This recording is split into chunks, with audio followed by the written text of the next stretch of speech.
இவ்வளவு இவ்வளவு இவ்வளவு தூரம் இருக்கிறவங்களுக்கு கரூருக்கு முதல்வர் போற நாள் என்ன பிரச்சனை, என்ன பயம், என்ன பிரச்சனை? திமுக இதுல என்ன பிரச்சனை?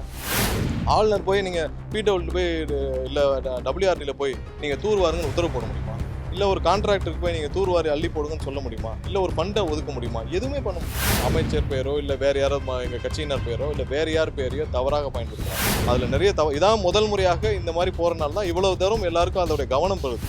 அந்த அடிபட்டு பாதிக்கப்பட்டவர்கள் நாங்கள் கட்சியிலிருந்து ஒரு நிதி கொடுக்க வேண்டும், அதையும் கொடுக்க விடாமல் உச்சநீதிமன்றத்தில் போட்டு பெட்டிஷன் போட்டு தடுத்து வைக்கிறோம். அவங்களுக்கு நாங்கள் இன்ஃபர்மேஷன் சொல்லியிருக்கோம். அனைவருக்கும் வணக்கம். நிறைய இந்த மாவட்ட வழக்கறிஞர் நியமனத்தில் நிறைய தவறான தகவல்கள் பரவிட்டே இருக்கு. ஸோ இது வரைக்கும் இல்லாத அளவில் மாவட்ட தமிழகம் முழுவதும் அரசு வழக்கறிஞர்கள், அதாவது உயர்நீதிமன்றங்களாக இருக்கட்டும் இல்லை உச்சநீதிமன்றத்தில் அரசு சார்பான வழக்கறிஞர்கள் யார் யாரெல்லாம் நியமிக்கப்பட்டு வர்றார்களோ, அது இல்லாமல் மாவட்ட ரீதியாக மற்ற மாவட்டத்துக்கு கீழே இருக்கிற அனைத்து நீதிமன்றங்களுக்கும் அனைத்து நீதிமன்றங்களுக்கும் ரொம்ப ப்ராப்பராக இது வரைக்கும் இல்லாத அளவு தமிழகம் முழுவதும் ஆயிரக்கணக்கான அப்ளிகேஷன்ஸ் வந்திருக்கு அந்தந்த மாவட்ட ஆட்சியர்கிட்ட.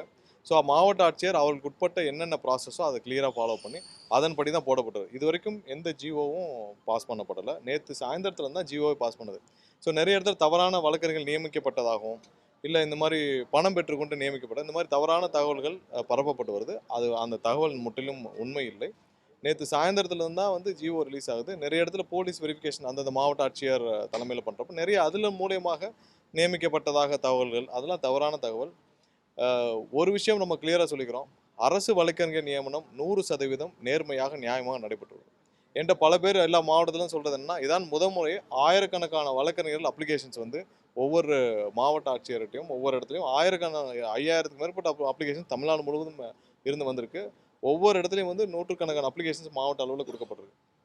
ஸோ அனைத்தையும் வேலிடேட் பண்ணி யார் யாரெல்லாம் தகுதி வாய்ந்தவர்களோ அவர் மாவட்ட ஆட்சியர் அவருக்கு உட்பட்ட அனைத்து ப்ராசஸையும் ஃபாலோ பண்ணி தான் இங்கே வந்துட்டுருக்கு. அதனால் அது எந்த உண்மையும் இல்லை.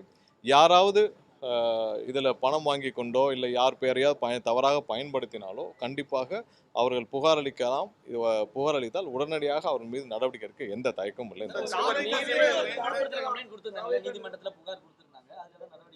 இல்லை யாராவது பணம் அவங்க பணம் பெற்றார்கள் இல்லை யார் பேரை தான் பயன்படுத்தினார்கள். 2 நாளுக்கு முன்னாடி கூட என்னுடைய பேரை பயன்படுத்தி சோலாரில் யாரோ ஒரு நபர் இது தவறாக பயன்படுத்தி வசூலில் ஈடுபடுறான்னு வந்துச்சு. உடனடியாக நாங்களே கம்ப்ளைண்ட் கொடுத்து 2 நாட்களுக்கு முன்னால் அவர் கைது செய்யப்பட்டார். ஒரு நபர் கைது செய்யப்பட்டு அவர் ஆல்ரெடி கஸ்டடியில் இருக்கிறார். ஸோ அந்த மாதிரி யாராவது அமைச்சர் பேரோ இல்லை வேறு யாராவது எங்கள் கட்சியினர் பேரோ இல்லை வேறு யார் பேரையோ தவறாக பயன்படுத்தினார். 2 நாளுக்கு முன்னாடி ஒரு நபருடைய என் பேரை பயன்படுத்துகிறாருன்னு என் அலுவலகத்திலேருந்து கூப்பிட்றான்னு சொல்லி தகவல் வந்தது.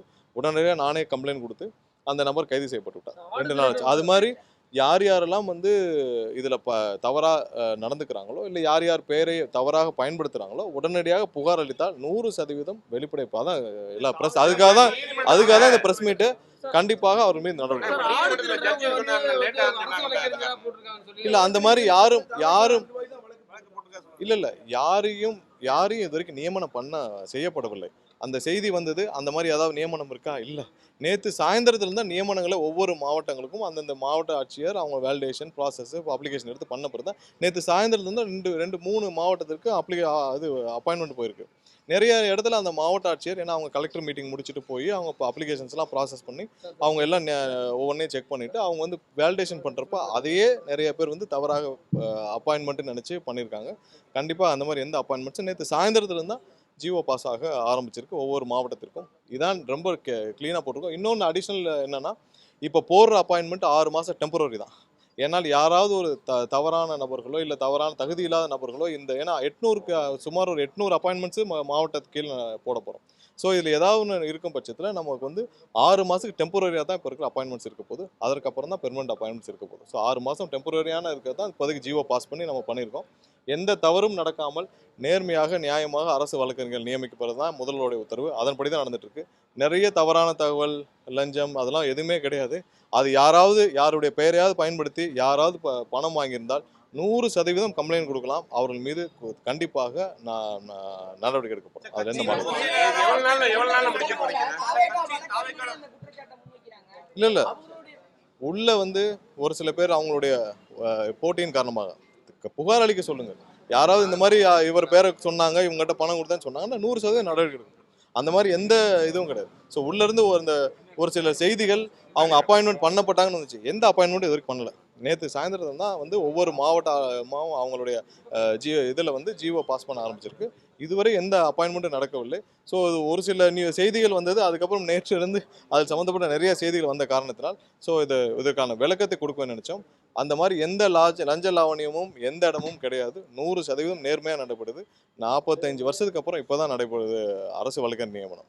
நாங்கள் தைரியமாக சொல்லுவோம், 45 வருஷத்துக்கு அப்புறம் இப்போ தான் நேர்மையாக அரசு வழக்கறிஞர்கள் நியமனம் நடக்குது. இதில் இப்படி தான் இருக்கும் இந்த ஆஃபீஸ். அரசு வழக்கறிஞர்களோட செயல்பாடும் இப்படி தான் இருக்கணும். அதோடைய நம்மளோட எண்ணமே வந்து அரசு வழக்கறிஞர்கள் அரசு சார்பாக நேர்மையாக நியாயமாக ஏழை எளிய மக்களுக்கு அங்கே இருக்கிற நியாயத்தை பெற்றுத்தரணும். எந்த இடத்திலும் அதில் தவறும் பட்சத்தில் உடனடியாக அவர்கள் அந்தந்த மாவட்ட ஆட்சியர் கவனத்திற்கு கொண்டு போனால் உடனடியாக மாற்றவும் ஏற்பாடு செய்யறது தான் இப்போ டெம்பரரி நியமனங்கள் இருக்கு. எந்த பாகுபாடும் இல்லை. சுமார் 800 போஸ்டிங் வரும். எல்லா கீழவை நீதிமன்றங்கள் எல்லாம் சேர்த்து சுமார் 800 போஸ்டிங் கிட்ட இருக்கும். இன்னும் அதிகபட்சம் இன்னைக்கு இருந்து ஜியோ ரிலீஸ் ஆக ஆரம்பிச்சிச்சு. ஏன்னா ஒவ்வொரு மாவட்ட ஆட்சியரும் அவங்களுடைய ப்ராசஸ் எல்லாம் முடிச்சு பேக்ரவுண்ட் செக் முடிச்சு மாவட்டம் ரீதியாக ஜியோ ரிலீஸ் ஆச்சு. அதிகபட்சம் இன்றைக்கு இல்ல நாளைக்கு சாயந்தரத்துக்குள்ள அனைத்து அப்பாயின்மெண்ட்டும் முடிச்சிடும். இல்ல அவங்க மாவட்ட ஆட்சியர் அவங்களுடைய ப்ரொஃபைல் வெரிஃபை பண்ணி இவங்க எல்லாம் இருக்கான்னு சொல்லி அவங்களுடைய ப்ராசஸ் தனியா இருக்கு. அவங்களுக்கு ஆல்ரெடி அவங்களுடைய ப்ராசஸ் இருக்கு. அதுல அவங்களுடைய போலீஸ் வெரிஃபிகேஷன் இருக்கு. நிறைய 100 பேர் 150 பேர் போலீஸ் வெரிஃபிகேஷன் பண்ணி அதுல என்ன வருதோ எல்லாம் செக் பண்ணி சொல்லுவாங்க. போலீஸ் வெரிஃபிகேஷன் பண்ணாலே அவர்கள் நியமிக்கப்படுவார்கள் என்றது அதுல நிறைய இதான் முதல் முறையாக இந்த மாதிரி போறனால தான் இவ்வளவு தூரம் எல்லாருக்கும் அதோடைய கவனம் பெறுது. என்ன எல்லாருடைய ப்ரொஃபைலும் வருது, எல்லாருக்கும் போலீஸ் வெரிஃபிகேஷன் பண்ணுறாங்க, அதை முடிஞ்ச பிறகு வேலிடேட் பண்ணுறாங்க, அப்புறம் எல்லாரையும் பார்க்குறாங்க. இதான் முதல் முறை. இதுக்கு முன்னாடி எப்படி இருந்துச்சுன்னா அந்தந்த மாவட்ட செயலாளர் அந்தந்த கட்சி மாவட்ட செயலாளர் கொடுத்துருவாங்க. திமுக வேறு மாவட்ட செயலர் கொடுத்துருவாங்க. அவங்களே ஒரு லிஸ்ட்டை போட்டு எல்லாரையும் ஃபில் பண்ணி அவங்களே எவ்வளோ வாங்கணுமோ வாங்கி முடிச்சிருவாங்க. அப்படித்தான் இது வரைக்கும் நடந்துட்டு வந்தது. அடித்து சொல்லுவோம், இது வரைக்கும் அப்படி தான் இருந்துச்சு. யாருக்காவது அப்பாயின்மெண்ட் ஆச்சுன்னா தெரியுமா, அடுத்த நாளே எவ்வளோ வாங்கணுமோ வாங்கிட்டு சத்தம் இல்லாமல் நியமிச்சிருவாங்க. இப்போ கிளியராக ப்ராசஸ் போகிறனால இவ்வளோ ப்ரொஃபைல்ஸ் வந்திருக்குன்னு சொல்கிறோம். இவ்வளோ ப்ரொஃபைல்ஸில் இவ்வளோ வேலிடேட் பண்ணிருக்குன்னு சொல்கிறோம். கண்டிப்பாக நாங்கள் எதுக்காக டெம்பரரியாக போடுறோம், எதுக்காக இந்த அரசு இந்த அடுத்த 6 மாதத்துக்கு டெம்பரரியாக போகிறோம்னா, டெம்பரரியாக போகிறதுக்கு காரணம் இதில் வந்து கண்டிப்பாக நியாயமாக திறமையான வழக்கறிஞர்கள் அரசு வழக்கறிஞர்களாக இருக்க வேண்டும். கண்டிப்பாக அரசு சம்பந்தப்பட்ட அனைத்து வழக்குகளும் திறமையாக கையாளப்பட வேண்டும். நீதிமன்றங்களில் நீதிபதிகளுக்கு தேவையான முழு ஒத்துழைப்பு கொடுக்கப்பட வேண்டும். வழக்குகள் துரிதமாக முடிக்கப்பட வேண்டும். இன்னும் மேலும் நீதிமன்றங்கள் அதிகரிக்க வேண்டுமென்றாலும் இந்த அரசு தயாராக இருக்குது. அதையும் நாங்கள் வந்து நீதிபதிக்கு உச்சநீதிமன்றத்திற்கு எல்லாரும் சொல்லியிருக்கோம். 19 செய்திகள் நீங்க சொன்னீங்கல்ல நியமனம் ஆச்சுன்னு, அது மாதிரி 19 செய்திகள் இல்லை, ஸ்பெசிஃபிக்காக கம்ப்ளைண்ட் இருக்கு. அப்போ என்கிட்ட என் சம்மந்தப்பட்ட என் அலுவலகத்திலிருந்து பேசுகிறேன், ஒரு நபர் பேசினார். அந்த ஃபோன் நம்பரை கொடுத்த உடனே அந்த நபருடைய டீட்டெயில்ஸ் கொடுத்து இவர் மேலே புகார் அளிக்க எங்கள் அலுவலகத்திலிருந்து புகார் அளிக்கப்பட்டு உடனடியாக அவர் உண்மை அந்த நபர் அப்படி பண்ணனால உடனடியாக கைது செய்யப்பட்டார். அந்த மாதிரி ஏதாவது இருந்தால் சொல்லுங்கள்.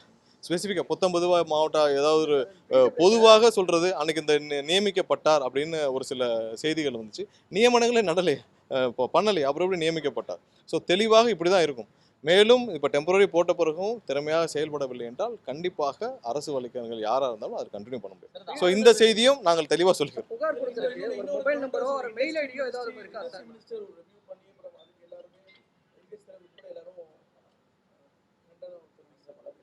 எந்த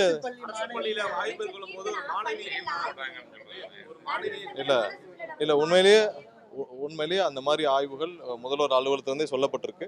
தேவையில்லாமல் அரசு ஊழியர்களுக்கோ இல்லை அரசு அலுவலர்களுக்கோ தேவையில்லாமல் யாரும் போய் ஆய்வுகள் செய்கிறதோ இல்லவோ இருக்கிறது. அது எந்த நோக்கத்தில் செய்யப்பட்டதுன்னு தெரியல. பட் இருந்தாலும் இது வந்து ஆல்ரெடி முதல்வர் அலுவலகத்திலேருந்து எல்லாருக்கும் சொல்லப்பட்ட நோட்டு. தேவையில்லாத இடத்தில் அரசு ஊழியர்களுக்கும் அரசு வேலைகள் பணியாற்றுவதற்கும் தொந்தரவு கொடுக்க முடியும். அந்த பணியில் நம்ம இன்டர்ஃபியர் ஆகக்கூடாதுன்னு இருக்கு. ஏன்னா கண்டிப்பாக எல்லா துறையிலையும் சீரமைக்க வேண்டியிருக்கு. எல்லா துறையிலும் நம்ம வந்து அவங்களுக்கு தேவையான சீரமைப்புகளை பண்ண வேண்டியிருக்கு. அதில் அங்கே இருக்கும் ஊழியர்களுமே தவறு இல்லை. இப்போ நீங்கள் ஆஸ்பத்திரி இருக்குன்னா ஆஸ்பத்திரியில் இன்ஃப்ராஸ்ட்ரக்சரே இல்லை, செவிலியர்கள் இல்லை, போதுமான டாக்டர் இல்லை. நம்ம போய் அதை போய் இன்ஸ்பெக்ட் பண்ணி என்ன பண்ண போகிறோம்? ஸோ அவங்களுக்கு தேவையான முதல்ல அனைத்து மாறுதல்களும் அனைத்தையும் செஞ்சு விட்டு எல்லாம் தண்ணீர் அடைஞ்ச பிறகு நம்ம போய் ஏதாவது பிரச்சனைகள் இருந்தால் ஆய்வு செய்யலாமே தவிர்த்து தேவையில்லாமல் செய்ய வேண்டாம் என்று ஆல்ரெடி முதல்வர் அலுவலகத்தில் எல்லாருக்கும் நோட் போயிருக்கு. ஒரு சில இடத்துல அவங்க சொந்த ஊர்களுக்கு போய் பார்க்க விரும்புவார்கள். ஏன்னா அங்கே போய் சொந்த ஊரில் எப்படி செயல்பாடு இருக்குது எல்லாரும் சொல்லுவாங்க. அதில் அவங்க போயிருக்கலாம். பட் அது எந்த நோக்கத்தில் போனப்போன்னு தெரியல. பட் இந்த மாதிரியான ஆய்வுகள் செய்ய வேண்டாம் என்று ஆல்ரெடி முதல்வர் அலுவலகத்தில் தேவையில்லாத ஆய்வுகள் செய்ய வேண்டாம்னு சொல்லியிருக்கு. ஒரு சில இது அவங்க சொந்த ஊர், அவங்க மினிஸ்டருடைய சொந்த ஊரில் அவங்க போயிருக்காங்க. அவங்க சொந்த ஊர் பள்ளிகளுக்கு போய் பார்க்கணும், அவங்களுக்கு தேவையான விஷயங்களை செய்யணும், ஏதாவது எம்எல்ஏ ஃபண்டில் ஏதாவது செய்யணும் அப்படின்னு போகிறதுல தவறு இல்லை. ஏன்னா இல்ல அதெல்லாம் இங்க பாருங்க, ஒரு ஒரு ஒரு சில இடத்துல நிர்வாகிகள் போனது அவங்க கட்சியிலேருந்து நீக்கப்பட்டிருக்காங்க.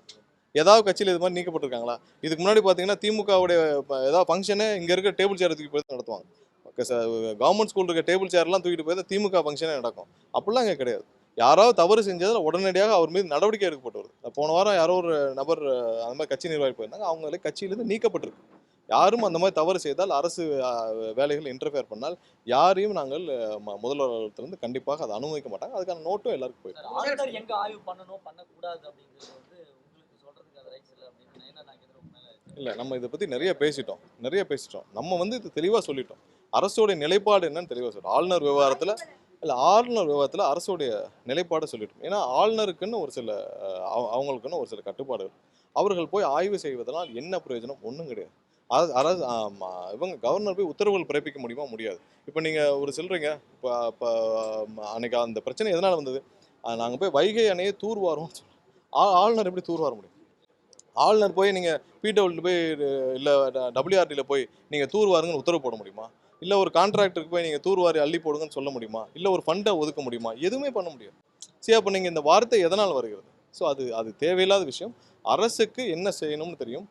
அவர்களுக்குன்னு ஒரு ஒரு ஒரு ஒரு ஆளுநருக்குன்னு ஒரு கட்டுப்பாடு இருக்கு. அவர்கள் என்ன செய்யணும் அதுக்குள்ள இருந்தால் நல்லது. அமைச்சர் வந்து மாதிரி வந்து கடந்த ஆண்டுல லஞ்சம் வாங்கி இருந்தா புகார் தெரிவிக்க மின்னஞ்சல் கொடுத்துருக்காரு. நீங்க நம்மளும் புகார் தெரிவிக்க மின்னஞ்சல் நேரடியா இல்ல, மின்னஞ்சலை விட நான் நேரடியாக எல்லா புகார்களையும் வாங்கிட்டு இருக்கோம். அந்த மாதிரி டிபார்ட்மெண்ட்ல தான் லோ லெவல் கான்ட்ராக்ட்ஸ் நிறைய இருக்கும். ஸோ அதில் அவர்கள் மின்னஞ்சல் கொடுத்துருக்காங்க. நாங்கள் இங்கே ஒவ்வொரு இடத்துலையும் நாங்கள் வந்து டெண்டர் எல்லாத்தையும் வந்து மிகவும் கட்டுப்பாடோடு வச்சுருக்கோம். ஒவ்வொரு டெண்டரையும் நம்ம இப்போ ஸ்க்ரூட்னைஸ் பண்ணி தான் எஸ்டிமேஷன்லாம் போட்டுட்ருக்கோம். தவறு நடக்கும் அனைத்து இடங்களையும் நம்ம ஆல்ரெடி வந்து சீல் பண்ண ஆரம்பிச்சிட்டோம். ஏன்னா எங்கெங்கெல்லாம் லீக்கேஜஸ் இருக்கோ அதெல்லாம் டைப் பண்ண ஆரம்பிச்சிட்டோம்.